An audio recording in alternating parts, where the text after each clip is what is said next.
السلام علیکم ناظرین، میں ہوں K2 آن لائن کے ساتھ آپ کی میزبان مائرہ عمران، اور میرے ساتھ موجود ہیں کیسر تنولی صاحب جو کہ انچارج ہیں news and current affairs K2 television کے. خوش آمدید. بہت شکریہ کیسر صاحب. ناظرین، یہ ایک نیا حالات حاضرہ کا پروگرام ہے جو کہ K2 ٹی وی آپ کے لیے لے کر حاضر ہوا ہے. براہ راست پروگرام ہے اور رات کو 8 سے 9 بجے تک بدھ اور جمعرات کو یہ پروگرام آپ ہماری سکرینز پر دیکھ سکیں گے. اس پروگرام میں بنیادی طور پر ہم حالات حاضرہ اور جو سیاسی، آئینی اور معاشی تبدیلیاں ہمارے ملک میں ہمیں پورے ہفتے میں جو نظر آئیں گی ان کے اوپر صحت حاصل گفتگو کریں گے. اس میں تبصرے شامل کریں گے، ماہرین کی رائے شامل کریں گے، اور سب سے خاص بات اس پروگرام کی یہ ہے کہ ہم آپ کو اس پروگرام میں شامل کریں گے، کیونکہ ہمارا یہ ماننا ہے کہ خلق خدا کی جو آواز ہے وہ نکارہ خدا ہوتی ہے. تو آپ کو آپ کی اسکرین پر بھی یہ نمبر آ رہا ہوگا، اس کے اوپر آپ ہمیں ڈائریکٹلی کال کر سکتے ہیں. آپ اپنا تبصرہ، اپنے خیالات اور اپنے سوالات ہمیں دے سکتے ہیں، کیونکہ اس پروگرام کا بنیادی مقصد ہی آپ کے ذہنوں میں جو سوالات ہیں ان کے جواب تلاش کرنا، ماہرین سے رابطہ کرنا اور آپ کو اس بحث میں شامل کرنا ہے. تو یہ نمبر ہم آپ کو 051-410-2357 اس کے اوپر آپ ہمیں ڈائریکٹلی کال کر سکتے ہیں اور ہمارے اس پروگرام میں آپ بھی شامل ہو سکتے ہیں. ناظرین، ہمارے جو ملک کے حالات ہیں وہ آپ سب کے سامنے ہیں. آئینی طور پر بھی، معاشی طور پر بھی اور سیاسی طور پر بھی ایک ہلچل ہے جو کہ ہمیں بپا نظر آتی ہے. آج بھی اگر اپنی ٹیلی ویژن اسکرینز پہ دیکھا جائے تو ہم نے دیکھا کہ کس طرح کورٹس کے اندر جو معاملات تھے ان کے بارے میں بھی کس طرح سے ایک پرویز الہی صاحب کا کیس ہم نے دیکھا کہ وہ کل ان کو رہا کیا گیا، لیکن اس کے بعد ان کو گرفتار کر لیا گیا تو ان کا کیس آج چلتا رہا. اس کے علاوہ ہم نے دیکھا کہ ایک بہت ہی سسپینس ہے اور ایک انتظار ہے کہ آیا جو محفوظ کیا گیا فیصلہ ہے نیب ترمیمی بل پر چیف جسٹس صاحب کا، وہ کیا ہوتا ہے، اس کے کیا اثرات مرتب ہوں گے ہماری سیاست کے اوپر. لیکن سب سے اہم جو معاشی حالات تھے، جو مہنگائی، جو انفلیشن، جو لوگوں سے جڑے ہوئے معاملات ہیں کہ کس طرح ایک مہنگائی کا طوفان ہے جس کا لوگوں کو سامنا ہے، اور ہمیں اپنی نگران حکومت، ہمارے جو ادارے ہیں متحرک نظر آئے کہ کسی طرح اس بحران پر قابو پایا جائے اور لوگوں کو ریلیف مہیا کیا جائے. ہم نے دیکھا کہ چیف جسٹس صاحب نے بھی کل تجارتی برادری سے ملاقات کی، ان کو فیسیلیٹیشن سینٹر اور ان کو جو گارنٹیز دی گئیں اس کے بارے میں بھی بات کریں گے، اور اس کے جو اثرات ڈالر کی قدر کے اوپر پڑے اس کے اوپر بھی بات کریں گے، کیونکہ ڈالر کی قیمت جب اوپر جاتی ہے اور جب نیچے جاتی ہے تو شاید ہماری عوام کی بھی جو سانس ہے وہ اوپر جاتی ہے اور نیچے جاتی ہے اس کے ساتھ. تو اس کے اوپر بھی ہم گفتگو کریں گے. اس کے علاوہ ہیسکو جو ہزارہ الیکٹرک سپلائی کمپنی ہے جس کی منظوری دی گئی، جس کا بڑا خیر مقدم کیا گیا ہزارہ ڈویژن میں، کیونکہ وہ دوسرا بڑا ڈویژن ہے اور یہ کہ پاور پروڈکشن میں بھی ہزارہ ڈویژن کا بہت اہم کردار ہے. تو اس کے اوپر بھی بات کریں گے کہ وہ فیصلہ تو کر لیا گیا جو پی ڈی ایم کی گورنمنٹ تھی اس میں، لیکن اس پر عمل درآمد نہیں ہو سکا. لیکن سب سے پہلے اور سب سے اہم بات ایک حسن اتفاق کہ آج یہ پہلا پروگرام ہے K2 آن لائن کا، اور یہ اس دن ہے جو دن ہم ہمارے دفاع کے اعتبار سے ہمارے جو نوجوان جو ہماری سرحدوں پر ہماری جغرافیائی حدود کا تحفظ کرتے ہیں، تو آج ان کو خراج تحسین پیش کرنے کا دن ہے اور آج ان کو سلام پیش کرنے کا دن ہے. آج سارا دن ہم نے دیکھا کہ کس طرح وزیر اعظم، صدر پاکستان، عوام، اسکولوں میں تقریبات، اس کے علاوہ جو یادگاروں پہ پھول چڑھائے گئے، دعا کی گئی، اور جنہوں نے اپنی جانوں کے نذرانے پیش کیے اس ملک کے دفاع کے لیے، اپنا خون پیش کیا، وہ نوجوان لڑکے، اور اب تو خواتین نے بھی ان کو اس میں جوائن کر لیا ہے. وہ ہم نے دیکھا کہ کس طرح لوگوں نے ان کو خراج تحسین پیش کیا سارا دن. اس دن ہمارا پروگرام شروع ہو رہا ہے. ہماری بڑی فخر کی بات ہے، اور ہم بلکہ اس کا آغاز بھی تنولی صاحب آپ کے خیالات سے کریں گے کہ کیا کہیں گے اس اتفاق کے بارے میں. 6 سپتمبر 1965 پاکستان میں رہنے والے اور پاکستان سے باہر جتنے پاکستانی ہیں بڑے فخر کے ساتھ اس دن کو سیلیبریٹ کرتے ہیں، اور ہماری مسلح افواج نے، اس ملک کی مسلح افواج جو ہیں، ہمارے دفاع کو، ہماری ڈیفنس کو ناقابل تسخیر بنایا. اور بہت سارے ایسے معاملات، بہت سارے ایسے واقعات ہم نے دیکھے. اور ابھی ریسنٹ پاسٹ میں اگر ہم لوگ دیکھیں کہ ہمارے پڑوسی ملک بھارت نے ہمارے اوپر جارحیت کی. بالا کوٹ کے اندر آپ نے دیکھا کہ سرجیکل اسٹرائک ہوئی، اس کا منہ توڑ جواب دیا گیا، اور کیسے ان کے ایک بڑے مہان اور بڑے مانے پرمانے ہوئے جو ہے نا پائلٹ کو ہم نے یہاں پر گرفتار کیا، پھر ان کو چائے بھی پلائی اور ایک اچھا پاکستانی اور ایک اچھا پڑوسی ہونے کا ثبوت بھی دیا. تو ہمارے دفاع کی جہاں تک بات ہے تو دفاع ہمارا اللہ کے شکر سے، فضل سے بڑے مضبوط ہاتھوں میں. یہ ویسے کہنے کی بات نہیں ہے، یہ دنیا اس چیز کو مانتی ہے. دنیا کو پتہ ہے کہ پاکستان کی مسلح افواج جو ہیں وہ ویل ٹرینڈ ہیں، وہ ویل ایکوپڈ ہیں، وہ پروفیشنل ہیں. ان کو اپنے معاملات کو اور اپنے سے جڑے جتنے بھی چیلنجز ہیں ان کو فیس کرنا آتا ہے. جب اس ملک کے اوپر مشکل ٹائم آیا، اور ابھی تک تو آپ کو پتہ ہے کہ ہم نے جو زیادہ جو معاملات فیس کیے اپنے پڑوسی ملک بھارت کے ساتھ، کبھی انہوں نے ان کی گدڑ بھپکیاں ٹیلی ویژن کے اوپر ان کے آرمی چیف دیتے ہیں، کبھی پرائم منسٹرز دیتے ہیں، پولیٹیکل سٹینڈس ہوتے ہیں، لیکن جو بھی جب انہوں نے جارحیت کی تب ان کو منہ توڑ جواب دیا گیا.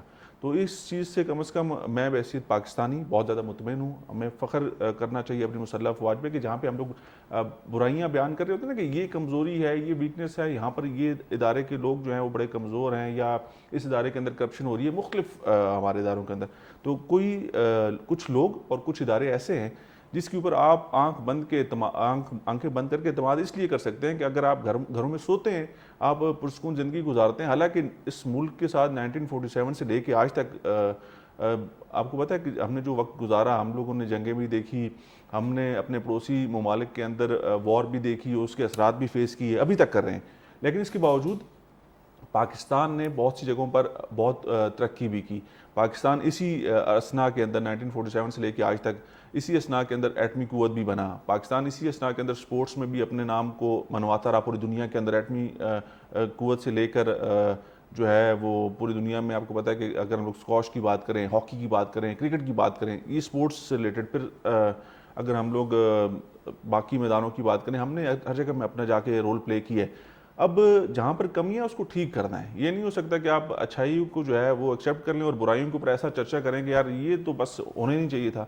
آہستہ آہستہ چیزیں بہتر ہوں گی اور آگے جائیں گی.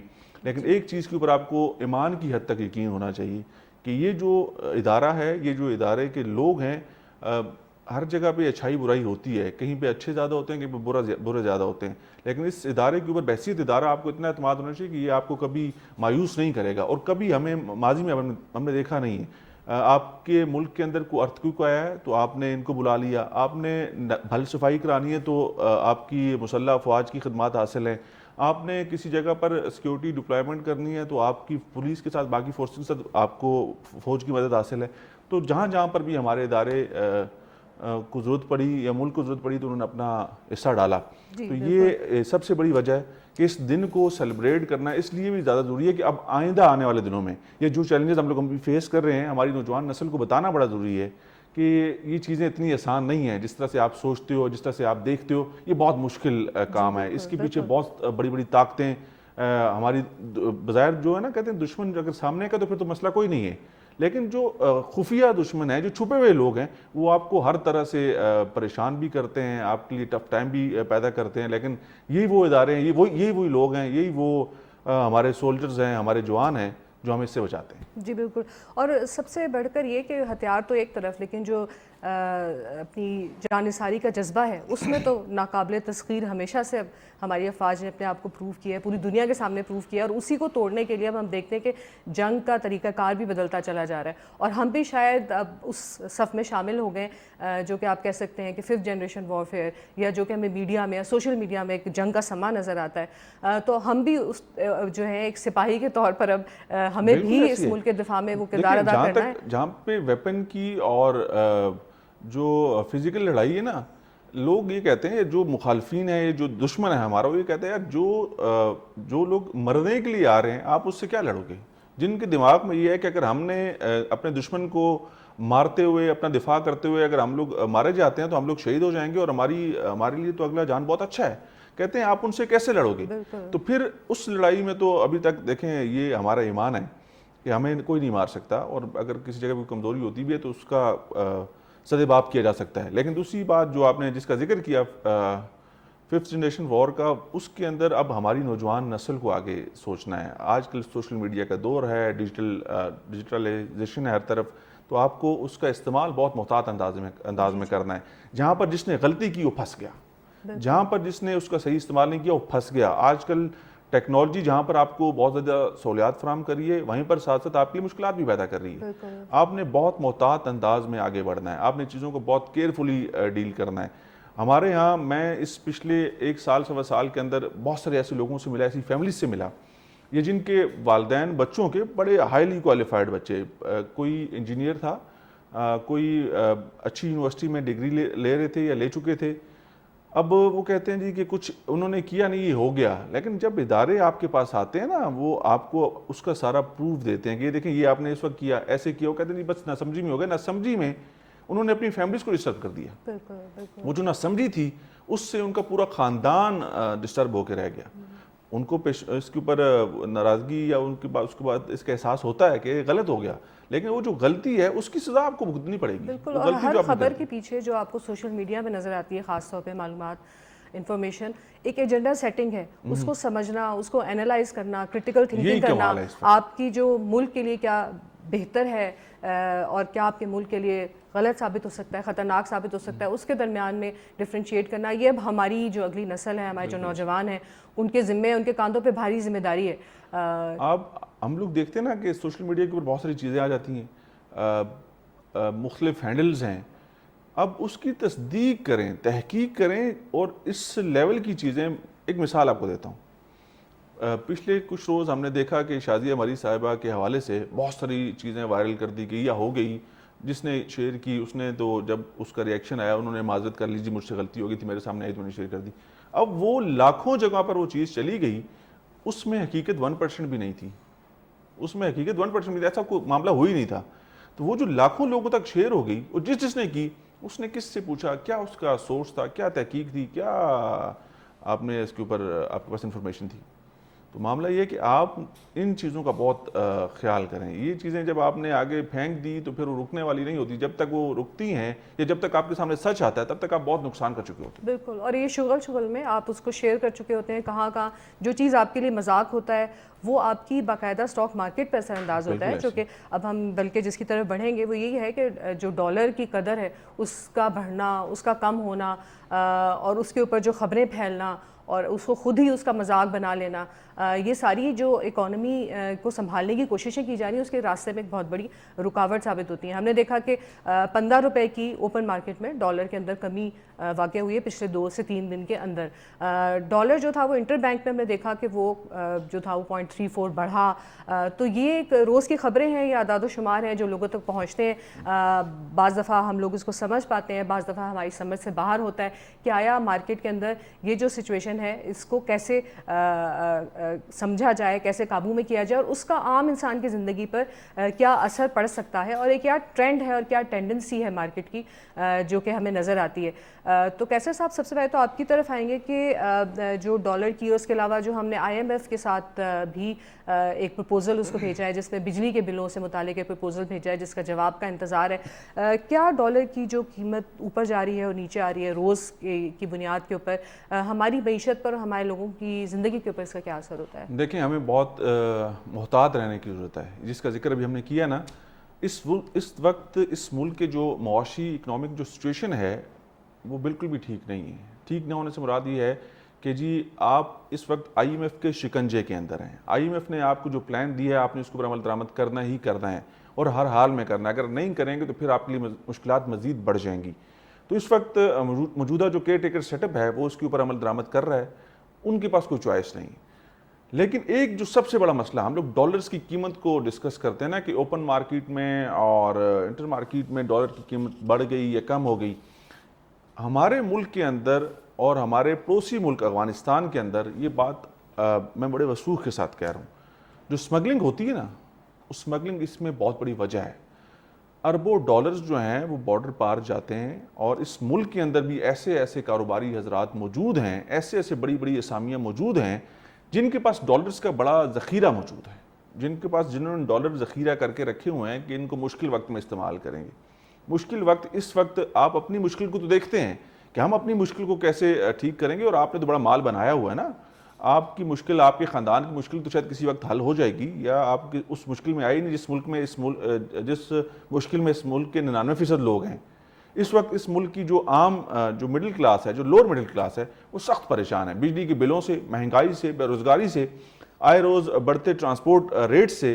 تو ان کا آپ کو خیال اس لیے نہیں ہے کہ آپ اپنا سوچ رہے ہیں، ان کی سوچ کے لیے آپ کہتے ہیں کہ گورنمنٹ کچھ کرے، گورنمنٹ یہ ساری پرائسز جو ہیں ان کو کم کرے، گورنمنٹ ان سب چیزوں کو کنٹرول کرے. تو اب میں یہ بتاتا چاہوں کہ گورنمنٹ نے یہ فیصلہ کر لیا ہے کہ ہم نے یہ سب کچھ کنٹرول کرنا ہے. بالکل بالکل. صبح جو ہے پریس کانفرنس کی گئی ہے جس کے اندر ہمارے جو وزیر توانائی ہیں محمد علی صاحب، پھر ہمارے وزیر اطلاعات بھی تھے، اور انہوں نے اس کے اوپر بریفنگ دی ہے باقاعدہ کہ اب جو پالیسی تیار کر لی گئی ہے اور ایکشن پلان تیار کر لیا گیا ہے کہ کس طرح سے کریک ڈاؤن کیا جائے گا ڈالر کی اسمگلنگ کے اوپر. تو گورنمنٹ نے، اب میں کہہ رہا تھا نا کہ فیصلہ کر لیا ہے. گورنمنٹ میں آپ کہتے ہیں کہ یار اس حکومت کی یا پچھلی حکومت کی کیا حیثیت تھی؟ وہ ایک آئینی سیٹ اپ تھا. یہ ایک آئینی سیٹ اپ کے بعد آنے والا ایک نگران سیٹ اپ ہے جس نے آئینی جن کی ذمہ داری ہے انہوں نے الیکشن کروانا ہے. لیکن آپ نے دیکھا ہوگا ایک دو روز پہلے ہمارے چیف آف آرمی سٹاف جو ہیں انہوں نے کراچی میں تاجر کمیونٹی سے ملاقات کی، تاجر رہنماؤں سے ملاقات کی، بڑے جو تاجر تھے ان سے ملے. وہ انہوں نے کہا جی کہ تاجروں کو کیا چاہیے. تاجروں نے کہا جی کہ ظاہری بات ہے بزنس کرنے کے لیے بزنس کا ماحول چاہیے ہوتا ہے، سیکیورٹی چاہیے ہوتی ہے، آپ ذہنی طور پر آزاد ہوتے ہیں تب کاروبار ہوتا ہے. انہوں نے کہا جی سب کچھ آپ کو ملے گا، آپ کو بزنس کے لیے تمام تر جو آپ کی ڈیمانڈز ہیں ہم لوگ کو پوری کر کے دیں گے، آپ سے کوئی بھتہ نہیں مانگے گا. آپ کو اگر بجلی چاہیے تو آپ کو بجلی ملے گی. اگر آپ کو لگتا ہے کہ آپ کے ملک کے اندر حالات سیکیورٹی کے کچھ اچھے نہیں ہیں تو ہم لوگ کوشش کریں گے کہ اس کو ٹھیک کر کے دیں. بزنس مین کو کوئی تنگ نہیں کرے گا، کوئی ادارہ، کوئی ایف بی آر، کوئی ڈیب، کوئی آپ کو بلا وجہ نہیں چھیڑے گا اپنے مال بنانے کے لیے. اس چیز کی ہم لوگ آپ کو گارنٹی کرائیں گے. لیکن دوسری طرف آپ یہ چیز جان لیں کہ آپ کے پاس بھی اس ملک کے اندر اب وقت زیادہ نہیں، حصہ ڈالنا ہے اور آپ نہیں ڈالنا ہے. اور آپ کے پاس جو یہ آف دا ریکارڈ باتیں، یہ ریکارڈ پہ نہیں لائے گی، کہ جو ڈالرز یا جو باقی جو آپ نے ذخیرہ کیا ہو نا پیسوں کا، ان کو لگائیں اس ملک کے اندر. اگر اس وقت نہیں لگائیں گے تو کل بہت دیر ہو جائے گی. تو اب میرا خیال ہے کہ اس کے اوپر عمل شروع ہو گیا ہے، وہ پالیسی بن چکی ہے. اور فیسیلیٹیشن انویسٹمنٹ کا کونسل کا قیام عمل میں لایا گیا ہے. فیسیلیٹیشن سے مراد کیا ہے کہ آپ کو تمام تر جن چیزوں کو میں نے ذکر کیا نا، یہ کام حکومت پاکستان آپ کے ساتھ کرے گی، اور آپ کو ایک سچا اور اچھا پاکستانی ہونے کے ناطے وہ کام کرنا ہوگا جو آپ کو کہا گیا ہے. کہ وہ پیسہ جو آپ نے اپنے لیے یا اپنے خاندان کے لیے چھپا کے رکھ لیا، یا اس کو پھر آپ یہ سوچتے ہیں کہ کسی اگر حالات بہت ہی زیادہ بگڑ گئے نا تو باہر جا کے کہیں انویسٹ کر دیں گے. بڑا کاروباری اور اچھا کاروباری جو کاروبار کو اور بزنس کو سمجھتا ہے، وہ اس کی پہلی چوائس یہ ملک ہے. یاد رکھیں، وہ کہتا ہے کہ اس ملک میں جتنا پیسہ آسان ہے کمانا، کسی اور ملک میں اتنا آسان کمانا نہیں ہے پیسہ. تو وہ پھر بھی ایک آس امید لگا کے بیٹھا ہوتا ہے کہ اگر زیادہ کوئی ٹینشن نہ بنی تو ہم نے پیسہ ادھر ہی لگانا، لیکن اپنی ضرورت کے تحت لگائیں گے.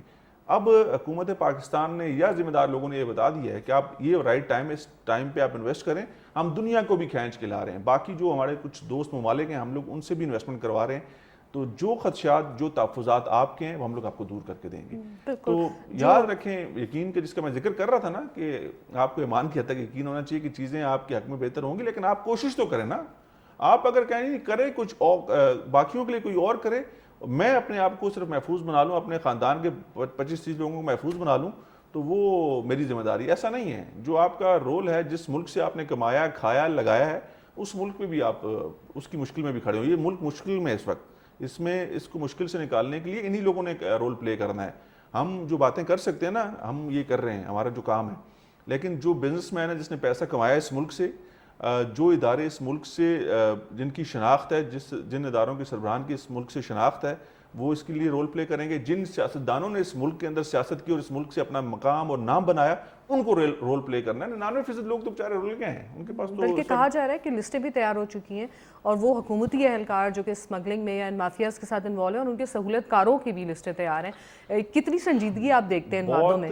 بہت سنجیدہ میٹر ہے، اور لوگ بہت واقعی اس میں بڑے بڑے نام آنے والے ہیں. بڑے بڑے ناموں سے مراد کا اگر کوئی یہ سوچے گا نا کہ یار فلانے کی دوستی ہے فلانے کے ساتھ تو شاید اس کو رعایت مل جائے گی. رعایت والا معاملہ جس طرح سے 9 مئی کے واقعات کے بعد آپ نے دیکھا کہ ہم پرسنل لیول پہ پولیس والوں سے جب آپ ملتے تھے نا پولیس اسٹیشن میں جا کے کسی سے کہ یار یہ سفارشی آ گئے، انہوں کٹ دے تو انہوں چھڑ دیو. مطلب کسی کو کسی فیور دینی ہو نا، اگر 4 لوگ پکڑے ہیں تو ایک اگر کسی کا سفارشی آ گیا کسی آئی او کے پاس، ایس ایچ او کے پاس، اس کو کہتا ہے یار انہوں کٹ دیو تو یار میرا بندہ انہوں چھڑ دیو. 3 رکھ لیتے تھے، ایک نکال دیتے تھے. لیکن 9 مئی کے واقعات کے بعد سے لے کے اب تک انہوں کر دے انہوں چھڑ دے والا معاملہ ختم ہو گیا ہے. جو پکڑا گیا ہے اور جس کا جتنا قصور ہے اس کو اتنی سزا مل رہی ہے. اسی طرح اس معاشی سیٹ اپ کے اندر، اس ملک کے اندر استحکام لانے کے لیے، اکنامک سچویشن بہتر بنانے کے لیے آپ کو غیر معمولی اقدامات کرنے ہوں گے. غیر معمولی اقدامات کے لیے وہ جن لسٹوں کا آپ نے ذکر کیا ہے وہ واقعی بن گئی. چلیے زبردست. ہمارے ساتھ کال پر موجود ہیں صالح عباسی صاحب، صحافی ہیں، اور ان سے ہم اس معاملے کو سمجھنے کی کوشش کریں گے کہ آیا یہ ڈالر کی قدر میں کمی اور ڈالر کی قدر میں اضافہ ہونا یہ کس طرف نشاندہی کرتا ہے؟ کیا ہم کسی مثبت طرف کی طرف بڑھتے ہوئے نظر آ رہے ہیں؟ اور خاص طور پہ جو IMF کو جو پرپوزل دیا گیا ہے کہ کسی طرح سے بجلی کے بلوں کے اوپر، اس کے بارے میں تفصیل سے بات کریں گے، اور عوام تک اس کا فائدہ کیا پہنچے گا، کب پہنچے گا۔ صالح عباسی صاحب، آپ کو خوش آمدید کہتے ہیں اس پروگرام میں۔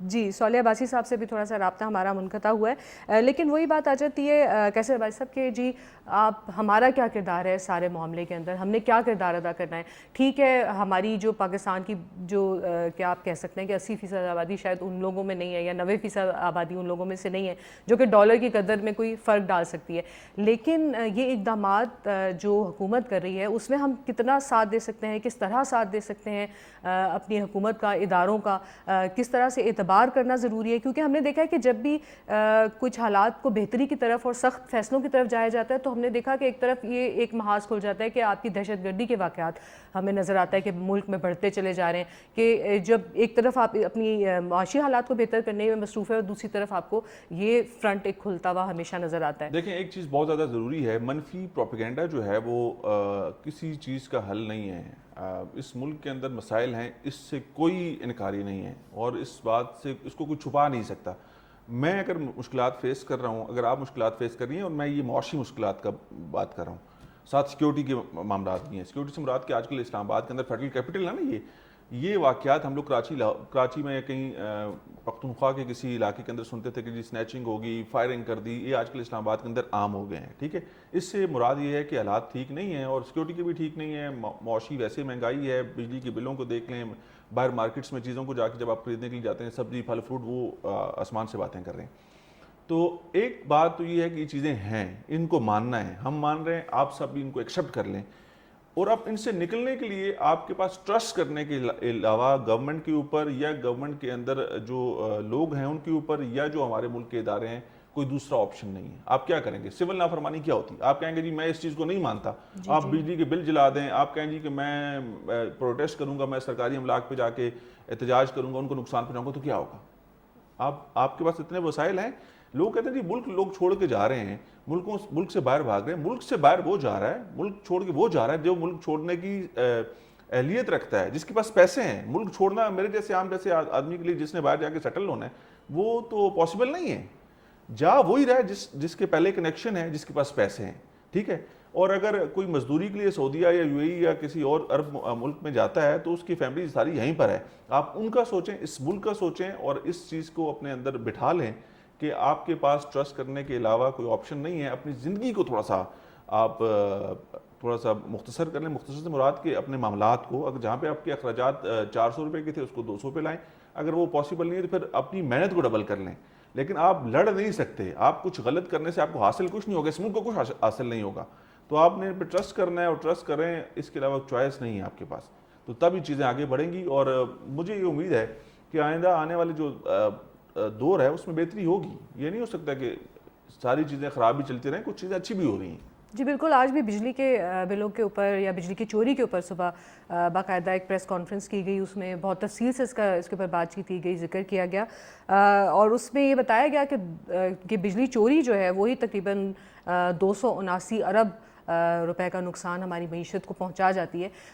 تو یہ بھی، اس کا بھی اعادہ کیا گیا کہ اس کے لیے بھی پالیسیز بنائی جائیں گی، اس کے اوپر بھی کریک ڈاؤن کیا جائے گا۔ مجھے اب یہ بتائیں کہ یہ انوار اللہ کاکڑ صاحب چوری کرتے ہیں، یہ میاں محمد شہباز شریف صاحب چوری کرتے رہے ہیں، یہ اس سے پہلے کہ پرائم منسٹرز کرتے رہے ہیں؟ نہیں نا، وہ لوگ تو جن جگہوں پر اپنے عہدوں میں یا جن گھروں میں رہتے ہیں، جن شہروں میں رہتے ہیں، میں شہروں کی بات کرتا ہوں، فیڈرل کیپٹل کے اندر لائن لاسز کتنا ہے، فیڈرل کیپٹل کے اندر بجلی کی چوری کتنی ہے، پشاور کے اندر کتنی ہے، لاہور کے اندر کتنی ہے، کراچی کے اندر کتنی، کراچی کے اندر پھر بہت ہے۔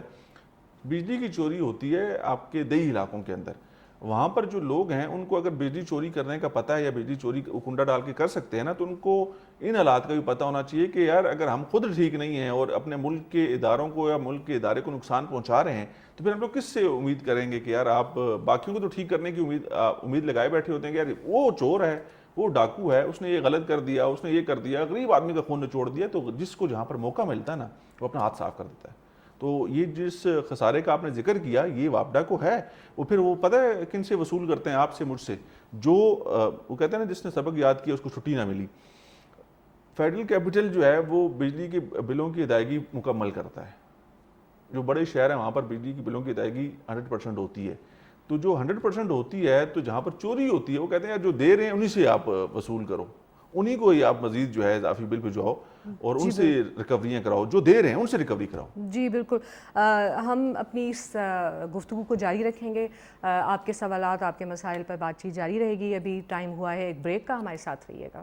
ویلکم بیک ناظرین, آپ کے پروگرام K2 آن لائن کے ساتھ. اور ہمارے ساتھ لائن پر جو رابطہ منقطع ہوا تھا صالح عباسی صاحب, صحافی ہیں جن سے ہم نے کچھ آپ کے جو ذہنوں میں سوالات اٹھتے ہیں روز کی خبریں سننے کے بعد کہ آیا ڈالر کی قدر میں کمی ہو رہی ہے تو کس وجہ سے ہو رہی ہے, کیا یہ ڈالر کی قدر میں جو روپے کی قدر میں جو بہتری آئی ہے اور ڈالر کی قدر میں جو کمی آئی ہے, کیا یہ کوئی مثبت طرف اشارہ کر رہی ہے, کیا یہ مستقل ہے یا نہیں ہے, اور اس سے عام آدمی کی زندگی پر کیا اثر پڑے گا. اور IMF کو جو پروپوزل بھیجا گیا ہے اس حوالے سے کہ بجلی کے بلوں کو کس طرح سے عوام کو ریلیف دیا جائے اس کے اندر, اس کے اوپر ہم صالح عباسی صاحب سے ان کی رائے لیں گے, ان سے جاننے کی کوشش کریں گے کہ کیا یہ اعداد و شمار ہمیں کس طرف لے کے جا رہے ہیں, کیا کس طرف اشارہ کر رہے ہیں, اور یہ خاص طور پہ جو IMF کو جو پروپوزل بھیجا گیا اس کے بارے میں. جی صالح عباسی صاحب, خوش آمدید کہتے ہیں آپ کو پروگرام میں. جی بہت شکریہ مائرہ, بہت شکریہ. جی صالح صاحب, ذرا ہمارے ناظرین کو کچھ وضاحت کیجیے گا عام انسان کی زبان میں, جس میں کہ وہ سمجھ سکیں کہ آیا جو ڈالر کی قدر میں ہم نے دیکھا کہ کمی آئی ہے, کس طرف اشارہ کر رہی ہے وہ؟ دیکھیے مائرہ, اس وقت پاکستان میں سب سے پہلے تو یہ بتا دینا نہایت ضروری ہے کہ پاکستان میں جو ایکسچینج ریٹ ہے اس وقت, جو ڈالر کی قیمت ہے, وہ تاریخ کی بلند ترین سطح پر ہے. ماضی میں کبھی بھی ڈالر نے ٹرپل سینچری مکمل نہیں کی. اس بار جو ٹرپل سینچری مکمل ہوئی اس کے جو بنیادی ریزنز ہیں وہ پہلے ناظرین کے سامنے رکھنا ضروری ہے. ہمارے پاس اس وقت جو اسٹیٹ بینک کے پاس سے جو ریزرو ہیں, فارن ایکسچینج ریزرو ہیں, زر مبادلہ ہیں, وہ 8 ارب ڈالر کے لگ بھگ ہیں. تو یہ جو ریزرو ہیں یہ نہایت کم ہیں, یہ آپ کی جو منتھلی ضروریات ہیں بمشکل ان کو پورا کرتے ہیں. پاکستان کی جو بنیادی ضروریات ہیں منتھلی جو امپورٹ پاکستان کرتا ہے وہ 5 ارب ڈالر سے زیادہ کی ہیں, وہ بھی جسٹ ہم اگر بنیادی ضروریات کو امپورٹ کریں. کیونکہ جو ریزروز ہیں یہ بہت کم ہیں, یہ جو کم پاکستان کے پاس ڈالرز ہیں, یہ سب سے بڑی بنیادی وجہ ہے ڈالرز کے اوپر جانے کا. دوسرا, پاکستان کے ڈالر جو ہے وہ سمگل ہو رہا ہے, بڑی تعداد میں ڈالر کی سمگلنگ ہے, پھر ذخیرہ اندوزی بھی ہے جس پر حکومت کا کوئی کنٹرول نہیں ہے. ابھی جو آج جو ڈالر کی قیمت میں جو معمولی کمی ہوئی, یہ کوئی دور رس ہمیں نظر نہیں آ رہی. کیوں نظر نہیں آ رہی؟ کیونکہ اس کے پیچھے کوئی پالیسی نہیں ہے. یہ جسٹ کچھ سٹیٹمنٹس ہیں. آرمی چیف کی تاجروں کے ساتھ ایک ملاقات ہوئی تھی, حکومت کی طرف سے بھی کچھ جو ہے وہ بیان بازی کی گئی ہے, جس کے بعد ہم نے دیکھا کہ ڈالر کی قیمت میں معمولی کمی آئی ہے. ڈالر کو اگر آپ نے ان لانگ رن کرنسی کو آپ نے ڈی ویلیو ہونے سے بچانا ہے تو اس کے لیے آپ کو اچھی پالیسی میکنگ کرنی پڑے گی. سب سے پہلے آپ کو اپنی ایکسپورٹ کو بڑھانا پڑے گا. آپ کی سالانہ جو ایکسپورٹس ہیں وہ میکسیمم 30 ارب ڈالر کی ہیں, جبکہ آپ کی امپورٹس ہیں وہ 80 ارب ڈالر کی پہنچ جاتی ہے. تو اتنا بڑا جو گیپ ہے آپ کے امپورٹس اور ایکسپورٹ میں, اس کی بدولت سے جو کرنٹ اکاؤنٹ ڈیفیسٹ ہے وہ سب سے بڑا ریزن ہوتا ہے ڈالر کی اونچی اڑان میں. دوسرا جو سمگلنگ ہے, اب سمگلنگ ویسے ایک عام تاثر ہے کہ وہ پاکستان کسٹم کا کام ہے اس کو کنٹرول کرنا, لیکن سمگلنگ میں جو بنیادی عمل دخل ہوتا ہے وہ دیگر جو لا انفورسمنٹ ایجنسیز ہیں جو بارڈر پر ہوتی ہیں, ان کا کام ہے سمگلنگ روکنا. سمگلنگ روکنے میں پاکستان کے جو ادارے ہیں وہ مکمل ناکام ہیں. ڈالر افغانستان کے لیے سمگل ہو رہا ہے, اور پھر جو افغان ٹریڈ جو ٹرانزٹ ٹریڈ ہے, یعنی افغان چونکہ لینڈ لاک ایک کنٹری ہے افغانستان, تو وہ جو اپنی امپورٹ کی ضروریات ہیں وہ کراچی پورٹ سے وہ مکمل کرتے ہیں. ان کی جو ٹریڈ ہے وہ بھی کراچی سے ہوتی ہے, LCs وہاں سے چلتی ہیں. تو جو پاکستانی ڈالر پاکستان میں جو سمگل ہوتا ہے وہ ادھر بھی یوز ہو رہا ہے. وہاں پہ جو اربوں روپے کی پیمنٹس ہوتی ہیں وہ پیمنٹس کہاں سے ہوتی ہیں وہ بھی بڑا سوالیہ نشان ہے. تو افغانستان کی بھی جو امپورٹ کراچی سے ہوتی ہیں اس میں بھی ڈالر کا یوز ہو رہا ہے, افغانستان سمگل بھی ہو رہا ہے, اور پھر ذخیرہ اندوزی بھی ڈالر کی ہے, اور پھر جو آپ کے گرتے فورن ایکسچینج ریزروز ہیں. تو یہ ساری بنیادی وجوہات ہیں. جب تک ان کو جو ہے وہ کنٹین نہیں کیا جاتا, کوئی سدباب ان کا نہیں سامنے آتا, تو ہمیں اسی طرح ڈالر کی اونچی اڑان ہی ہمیں نظر آئے گی. جی جی جی اچھا صالح صاحب، یہ ہم نے دیکھا کہ اب جو کریک ڈاؤن کا ارادہ کیا گیا، بلکہ کہا جا رہا ہے کہ وہ کریک ڈاؤن شروع ہو چکا ہے، جو کہ وہ اہلکار جو اس میں معاون بن رہے ہیں اور پھر ان اہلکار حکومتی اہلکاروں کے جو سہولت کار ہیں ان کے خلاف بھی کریک ڈاؤن کیا جائے گا. آپ کو کیا لگتا ہے کہ یہ اقدامات جو ہیں وہ اگر سنجیدگی سے کیے جائیں گے تو کیا آپ کے خیال میں کہ ہم کامیاب ہو جائیں گے جن وجوہات کو آپ نے بھی بیان کیا ان کا سدباب کرنے میں؟ دیکھیے سنجیدگی سے اگر آپ ایکشن لیں گے تو یقینی طور پر آپ کچھ عرصہ بعد اس پر قابو پا لیں گے، لیکن انفارچونیٹلی یہ جو سارے بیانات ہیں یہ جسٹ ایک بیانات کی حد تک ہی ہمیں اس کو دیکھنا چاہیے. ماضی میں آپ کو زیادہ دور نہیں جاتے، پی ٹی آئی کی دور حکومت میں کوئی 620 افراد کو آسان اقساط پر ایک بڑا قرض دیا گیا، $3 ارب کا قرض دیا گیا. وہ جو سارا معاملہ ہے، حالانکہ اس وقت بھی پاکستان کی معیشت بحران کا شکار تھی، اس معاملے کی ابھی تک کوئی آؤٹ پٹ سامنے نہیں آئی. سابقہ حکومت میں اس پر بڑی تحقیقات ہوئی، پبلک اکاؤنٹس کمیٹی نے وہ تحقیقات کرنے کی کوشش کی، لیکن ابھی تک ہمارے جو ادارے ہیں وہ اس اماؤنٹ کو جو ہے وہ سامنے نہیں لا سکے. تو یہ جو بیان ہے، بیان کی حد تک تو ٹھیک ہے، آیا اس پر صحیح معنوں میں چیک اینڈ بیلنس ہوتا ہے. پورا سال جو آپ کی افغانستان سے سمگلنگ ہوتی ہے، جب تک اس پر قابو نہیں پایا جاتا، جب تک اسٹیٹ بینک خود ایکشن نہیں لیتا جو نجی بینک ہیں اس کے خلاف، اسٹیٹ بینک کے افسران جب تک ایکشن نہیں لیتے تو تب تک ہمیں یہ معاملہ کوئی جو ہے بہتر ہوتا نہیں دکھائی دے رہا. میں نے جیسا کہ کہا تھا کہ جب تک آپ کی مستقل پالیسی میکنگ اس سینس میں نہیں ہوگی، آپ سٹے بازی کو نہیں روکیں گے، آپ اسمگلنگ کو نہیں روکیں گے، آپ اپنی ایکسپورٹ کو نہیں روکیں گے، تب تک ہمیں جو ہے وہ روپے کی جو ڈی ویلیو ہے وہ ہوتی دکھائی دیتی رہے گی. انٹل اینڈ انلیس کہ آپ کو ایک صحیح پالیسی کے تحت ایکشن لیں اسمگلنگ کے خلاف، آپ کو جو ذخیرہ اندوزی ڈالر کی کر رہے ہیں ان کے خلاف ایکشن لیں، آپ اپنی ایکسپورٹ کو بڑھائیں. تو یہ جو ابھی حکومت نے ٹیمز بھی تشکیل دی ہیں، نگران وزیر خزانہ نے سخت ایکشن کا جو ہے وہ حکم دیا ہے، وزیر اعظم انوار اللہ کاکڑ نے بھی ڈائریکشن تو دی ہیں، لیکن اب وہ دیکھنا یہ ہے کہ ان کی جو ہدایات ہیں اس پر کتنا عمل ہوتا ہے، جو متعلقہ ادارے ہیں وہ اس پر کتنا عمل کرتے ہیں. یہ تو مستقبل قریب میں تمام چیزیں جو ہے وہ واضح ہو جائیں گی، لیکن جو بنیادی چیز وہی ہے کہ جب تک ہم اپنی پالیسی میکنگ کو بہتر نہیں کریں گے، ایک دوررس پالیسی کو لے کر نہیں چلیں گے، تب تک ہمیں اسی طرح ہی مسائل کا انفارچونیٹلی سامنا کرنا پڑ سکتا ہے. بہت شکریہ صالح عباسی صاحب. کیسر صاحب اگر آپ کا کوئی سوال ہے؟ صالح عباسی صاحب نے بہت ساری باتیں تو میں میری مرضی کے مطابق کی، لیکن دو باتیں ایسی ہیں. انہوں نے کہا جی کہ ایکسپورٹس بڑھائی جائیں. آپ کو لگتا ہے کہ اس ملک کے اندر ایکسپورٹس بڑھانے کی حالات نظر آ رہے ہیں؟ پھر وہی بات ہے نا کہ ایکسپورٹس بڑھانے کے لیے آپ کو انڈسٹری لگانی پڑے گی، انڈسٹری لگانے کے لیے آپ کو تمام طرح وہاں پر وسائل دینے پڑیں گے. وسائل سے مراد آپ کو بجلی بھی دینی ہے، آپ کو گیس بھی دینی ہے، اور یہ ساری چیزیں سستے داموں پہ آپ نے دینی ہے.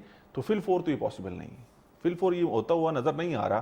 لیکن ایک انہوں نے کہا جی کہ پالیسی بنانی چاہیے، جس پالیسی کا ہم ذکر کر رہے تھے نا کہ شاید وہ پالیسی اب اس طرف وہ جا رہے ہیں یا وہ پالیسی بن گئی ہے، اور اس پالیسی میں ایک چیز بڑی واضح ہے کہ اگر کسی نے یہ کام کیا، اسمگلنگ میں کوئی ملوث پایا گیا یا اسمگلنگ کی روک تھام کے جو اقدامات اٹھائے جانے ہیں یا جو پلان کیا ہوا ہے اگر وہ اٹھا لیے جاتے ہیں، اور دوسری طرف وہ جو تاجروں سے ملاقاتوں کا ہم نے ذکر کیا اور وہ تاجروں کو انویسٹ کرنے کی بات کی کہ وہ جو ڈالرز آپ نے چھپا کے رکھے ہوئے ہیں نا ان کو انویسٹ کریں اس ملک کے اندر، تو اگر وہ ہو جاتے ہیں، اور وہ ظاہری بات ہے کہ آج کل وہ کہتے ہیں ڈنڈے کے زور پہ ہوتے ہیں، تو یہ دونوں کام اگر ہو گئے تو چیزیں بہتری کی طرف جائیں گی. اور یہی لانگ ٹرم پلان میں سب سے پہلا آپ کا اقدام ہے. یہ اگر آپ نے کر لیا تو چیزیں آگے آپ کو سموتھ ملیں گی یا بہتر ہو جائیں گی. چلیے انشاءاللہ.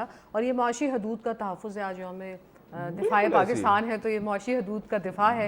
دیکھتے ہیں کہ آیا اس میں ہمارے ادارے اور ہمارے لوگ کس طرح سے کامیاب ہوتے ہیں. لیکن یہاں پر بدقسمتی کے ساتھ، اور ہم جہاں پر اداروں کی بات کرتے ہیں نا، ہم اچھائی اور برائی کا ذکر لازمی کرتے ہیں. اچھائی کس جگہ پر زیادہ ہے، کس جگہ پر برائی زیادہ ہے، اور اداروں کے اندر بھی یہ سسٹم موجود ہے. کوئی کہیں پر بہت زیادہ اچھے لوگ مل جائیں گے آپ کو، کہیں پر بہت زیادہ برے لوگ آپ کو مل جائیں گے. لیکن یہ وہ اچھے اور بروں کا سب کا فیلئر ہے کہ یہ کام ہو رہا ہے، یہ مجھے پتہ ہے، یہ آپ کو پتہ ہے، تو ان سب کو بھی پتہ ہے. تو یہ کام اب کیوں ہم لوگ اس کے اوپر سوچ رہے ہیں، اب ہم اس کی روک تھام کے لیے کیوں بات کریں، پہلے کیوں نہیں کیا، اور پہلے جو لوگ اس کے اندر ملوث تھے کیا ہم ان کو سزا دے پائیں گے؟ چلیے ایک کالر بھی ہمارے ساتھ لائن پہ موجود ہیں، ہم ان کی بھی رائے لے لیتے ہیں. جی السلام علیکم. وعلیکم السلام پیاری باجی ماہرہ عمران اور صاحب. بڑی خوشی ہوتی ہے کہ آپ کا پروگرام کیٹو اللہ ان کو دگنی رات چگنی ترقی دے.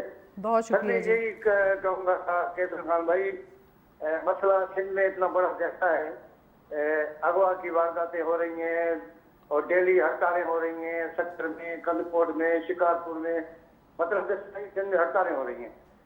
اصل مسئلہ یہ ہے کہ میں تو یہ کہتا ہوں مہنگائی، بے روزگاری، بداری اتنی بڑھ گئی ہے، اور مسئلہ اس لیے کہ جو بندے بیچارے جو ہڑتال کر رہے ہیں، روڈیں بند کر رہے ہیں، ان سے بھی جو ہے وہ بڑا مطلب پولیس ایسا سلوک کر رہی ہے، ان کی پٹائی کر رہی ہے۔ ٹھیک ہو گیا. دیکھیں یہ وہی ایشوز ہیں، مہنگائی کا وہ بات کر رہے ہیں، اور دوسری طرف وہ کہہ رہے ہیں کہ سیکیورٹی ایشوز ہیں، وارداتیں ہو رہی ہیں سندھ کے اندر. ہمیں انٹیریئر سندھ سے کال آئی. جی جی میں فیڈرل کیپٹل کا آپ کو مثالیں دے رہا تھا نا کہ فیڈرل کیپٹل کے اندر آج کل حالات یہ ہیں کہ آپ باہر روڈ پہ نہیں چل سکتے، اور کسی وقت کوئی بھی آپ کے اوپر آ کے گن رکھ دیتا ہے. 10 روز پہلے میرے ساتھ واقعہ ہوا، 10 روز پہلے، ٹھیک ہے. مین سری نگر ہائی وے کے اوپر 3 لوگوں نے آ کے مجھے گن رکھ کے روک لیا.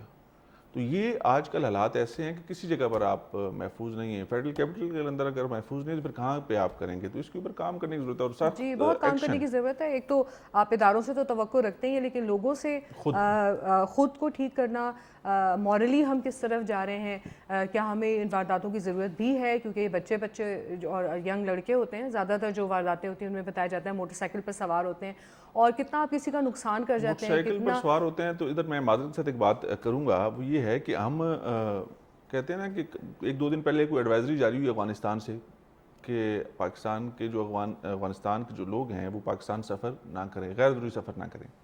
پاکستان کے اندر 50 لاکھ افغان موجود ہیں، اور یہ جو سنیچنگ کے واقعات فیڈرل کیپٹل کے اندر ہو رہے ہیں، فیڈرل کیپٹل کے اندر اس میں 99% افغان ہیں. جب ان کی شناخت کی جاتی ہے، ان کو گرفتار کیا جاتا ہے، تو وہ افغانستان وہ کہتے ہیں جی کہ صبح آتے ہیں تورخم کے راستے، دن میں 3-4 وارداتیں اگر ہوگی تو رات کو تورخم کے راستے واپس چلے جاتے ہیں.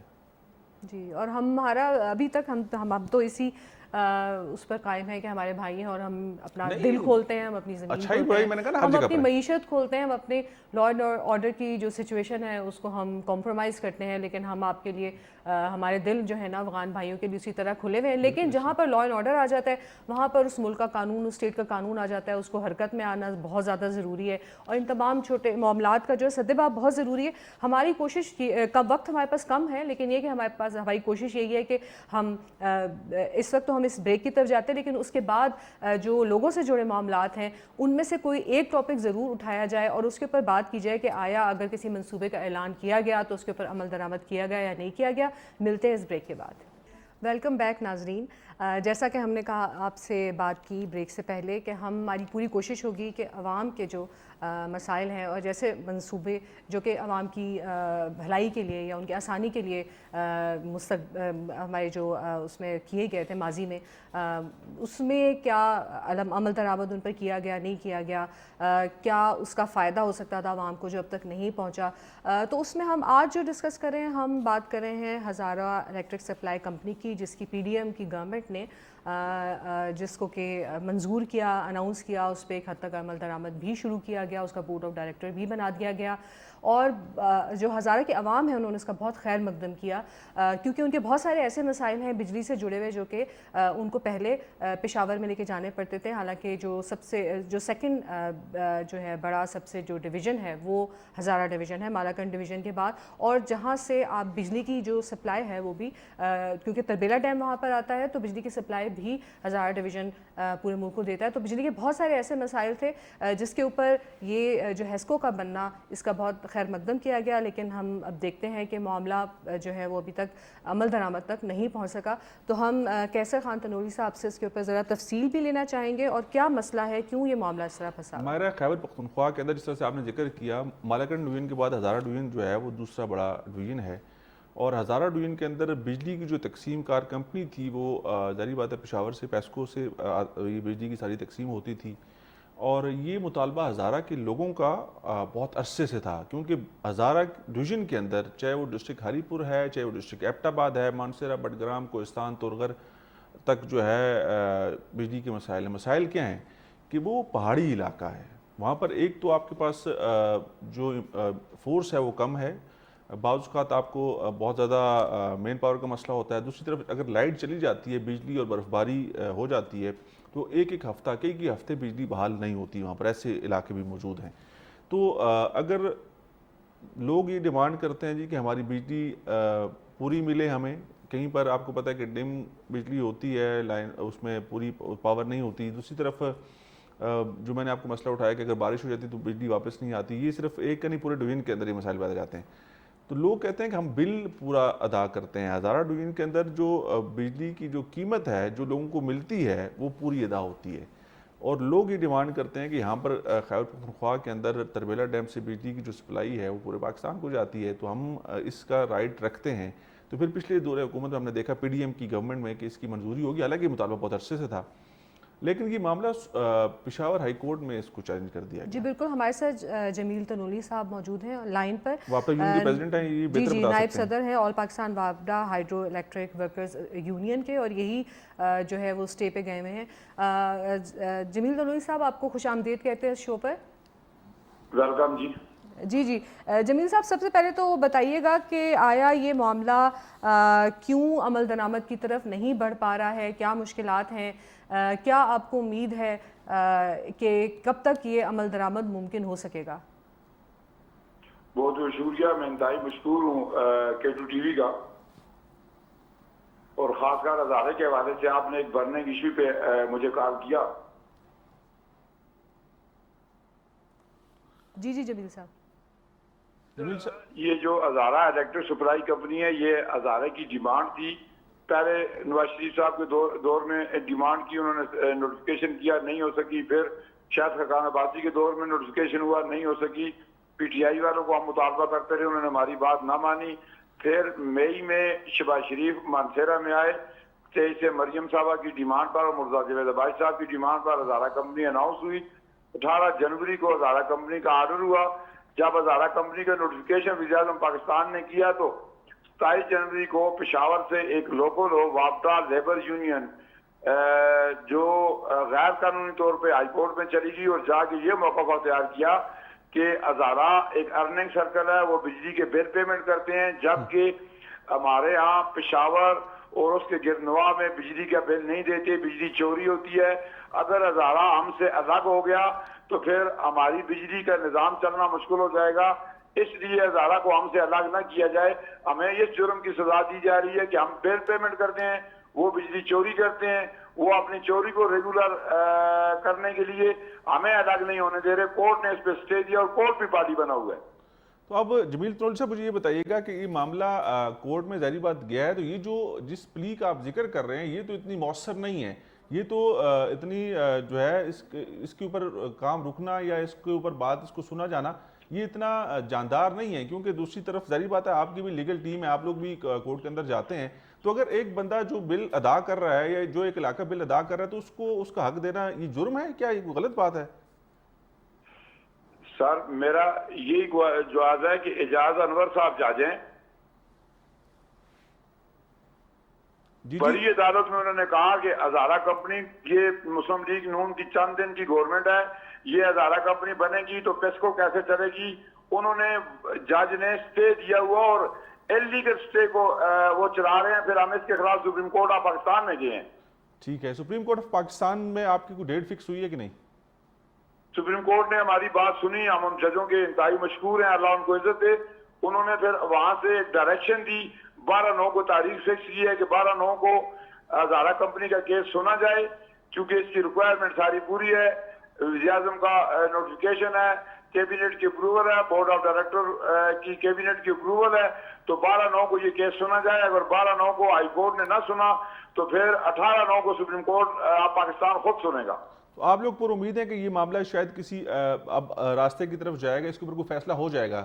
بالکل ہمیں سپریم کورٹ سے پوری امید ہے کہ اگر ہائی کورٹ میں ہمارے ساتھ انصاف نہ ہوا، کیونکہ وہاں پہ تو ہزارہ کے ساتھ تعصب ہو رہا ہے، اگر وہاں پہ ہمارے ساتھ انصاف نہ ہوا تو انشاءاللہ سپریم کورٹ آف پاکستان سے ہمیں انصاف ملے گا. اچھا، اس میں یہ نہیں لگتا بہت سارے لوگ یہ بھی بات کرتے ہیں کہ شاید کوئی پولیٹیکل یہ کارڈ تھا جو کہ پچھلے لوگوں نے کھیل دیا اور آئندہ الیکشن تک وہ خود لے چاہتے ہیں کہ ہم لوگ پھر اس معاملے کے اوپر لوگوں کے پاس جائیں اور ووٹ لے سکیں؟ نہیں سر، اس میں صوبائی گورنمنٹ نے مشتاق غنی صاحب کو اللہ عزت ہے اس کے 7/11/2017 کو صوبائی گورنمنٹ سے ایک متفقہ قرارداد پاس کروائی تھی، وہ بھی ہمارے پاس ہے. اور کیبنٹ سے تمام کیس اپروو ہو چکا ہے. اس میں کوئی ایسا رکاوٹ نہیں ہے، ماں سوائے اس کے کہ جو ہائی کورٹ پشاور سے ہمیں انصاف نہیں مل رہا. ہمارا قصور یہ ہے کہ ہم ریگولر بل دیتے ہیں, وہاں پہ بجلی مس یوز ہوتی ہے, چوری ہوتی ہے. وہ اپنی چوری کو لیگل کرنے کے لیے ہمیں انلیگل اسٹے دیا ہوا ہے. ٹھیک ہو گیا جمیل تنوری صاحب, بہت شکریہ. یہ وہی بات جس کا میں نے ذکر پروگرام کے شروع میں کیا تھا, جس نے سبق یاد کیا اس کو چھٹی نہ ملی, ٹھیک ہے. اور یہ کیس کیونکہ میں نے اس کو اسٹڈی کیا اور اس کو میرے سامنے تھا کہ ہزارہ ڈویژن کے اندر جو ریکوری ہے وہ 100% ہے. وہاں کے لوگ بجلی کے بل ادا کرتے ہیں پورے ڈویژن میں, طور غرض جیسے پسماندہ علاقے کے اندر بھی لوگ بجلی کے بل ادا کرتے ہیں. ابھی تک کوئی ایسی بات نہیں ہوئی. لیکن صرف اس وجہ سے, اور جو پلی لی گئی ہے وہ آپ نے سنا ان کی بات کو کہ جی کہ وہ بجلی کے بل ادا کر لیتے ہیں, وہ بل دیتے ہیں, اور اس علاقے کے لوگ بجلی کے بل ادا نہیں کرتے, تو پھر پیسکو چلے گا کیسے؟ چلے گا؟ بالکل. ہماری بدقسمتی یہ ہے, ہماری بدقسمتی یہ ہے کہ ہمارے ادارے کے اندر جو اداروں کے اندر لوگ جو بیٹھے ہوتے ہیں, جن کے اچھے اور بروں کا ہم لوگ ذکر کر رہے تھے نا, وہ خود ہی مسائل پیدا کرتے ہیں, وہ خود ہی سسٹم کو چلنے نہیں دیتے. بالکل. اور اس کی بہت ساری مثالیں ہمارے پاس ہیں. ہمارے جو اداروں کے حالات ہیں, جو ہم ان کے بارے میں سنتے ہیں, وابڈا کے بارے میں سنتے ہیں, پی آئی اے کے بارے میں ہم سنتے ہیں کہ کس طرح سے جو حالات ہیں وہ طیاروں کو گراؤنڈ کرنے کے قریب آ چکے ہیں. لیکن یہ کہ یہ ایک نیا ادارہ جو کہ لوگوں کے لیے امید تھا, جیسے میں روزگاری کے مواقع اور جائز مطالبہ, تھے. کوئی اس کے اندر کوئی غیر قانونی اقدام نہیں ہے, کوئی ایسا معاملہ نہیں ہے. اور اس کے اوپر ہم لوگ آنے والے پروگرامز میں انشاءاللہ گفتگو کرتے رہیں گے, کیونکہ اب تو معاملہ آگے بڑھ چکا ہے. وہ کہتے ہیں کہ سپریم کورٹ نے ڈائریکشن دی ہے کہ آپ اس کو سنیں, اور اگر آپ کو فیصلہ نہیں کریں گے تو پھر سپریم کورٹ اس کے اندر سپریم کورٹ میں جائے گا. لیکن وہی بات ہے کہ انتظار کر دینا, ڈیلے کر دینا ایسی چیزوں کو جس نے عوام کو فائدہ پہنچانا ہے, اس کو آپ عدالت میں لے کے جاتے ہیں. ہے تو آئینی طریقہ کار, لیکن اس آئینی طریقہ کار کے اندر آپ لوگوں کا کتنا نقصان کر جاتے ہیں, لوگوں کے جذبات کو کتنا زیادہ ہرٹ کر جاتے ہیں. یہ ایک سوچنے کی چیز ہے جو کہ ہمیں, جس کی بہت کمی نظر آتی ہے. تو اس کے بعد ہم اپنے پروگرام کے اختتام کی طرف بڑھتے ہیں. ایک دفعہ پھر آپ کو یوم دفاع کی مبارکباد دیتے ہیں, اپنے شہداء کو خراج تحسین پیش کرتے ہیں, سلام پیش کرتے ہیں, اور آپ کو اس امید کے ساتھ اور اس دعا کے ساتھ کہ اللہ تعالیٰ جو ہے وہ ہمارے مسائل کو اور ان تمام حالات کو پاکستان کے لیے مثبت سمت لے کر جائے. اور آپ سے یہی گزارش ہے کہ آپ اپنے حقوق کا بھی خیال رکھیے گا اور اپنی ذمہ داریوں کا بھی خیال رکھیے گا. اس کے ساتھ ہی اجازت دیجیے ماہرہ عمران کو اور کیفر خان تنوری صاحب کو. Thank you very much.